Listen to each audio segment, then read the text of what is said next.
धर्म से चलोगे तो हो सकता है तुम 10,000 रुपए भी ना जमा कर पाओ, लेकिन तुम्हारा लड़का तुम्हारे सामने ही ऐसी व्यवस्था करेगा, तुम्हारी छाती ठंडी हो जाएगी। हमें मतलब खूब सोच समझ के बोल रहे कि धन की प्रधानता नहीं, धर्म की प्रधानता। पांडवों का वर्तमान दुख में गया, लेकिन भविष्य हस्तिनापुर के चक्रवर्ती सम्राट पर वही और दुर्योधन आदि के वंश का विनाश हो गया। धन का महत्व रखोगे तो बुद्धि भ्रष्ट कर देगा। महाराज जी, हम तो लक्ष्मी जी यही कहते हैं, पहले बुद्धि विवेक दे, फिर हमारे जो बुद्धि के विवेक के हिसाब से हाँ, ऐसा मिले। लक्ष्मी जी का वाहन आपको पता क्या है? उल्लू। उल्लू। ए, नारायण के साथ आएगी तो गरुड़ पे आएगी, अकेले आएगी तो उल्लू बुला देगी पक्का। उनका पर्सनल वाहन है। जब कोई पर्सनल आह्वान करता है तो फिर उल्लू पे बैठ के जाती है।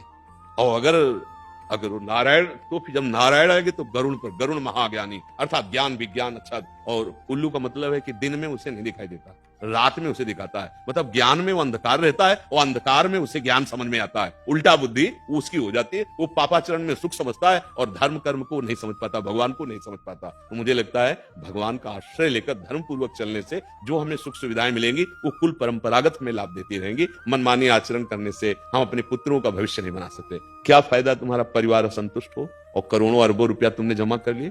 क्या फायदा? कलह हो, अशांति हो, तुम्हारा बेटा तुम्हारे सामने तुम्हारी पत्नी का अपमान करे, तुम्हारा अपमान करे, मनमानी जलोगे बैठे। इसलिए भविष्य धर्म से अच्छा होता है, सत्य से अच्छा होता है।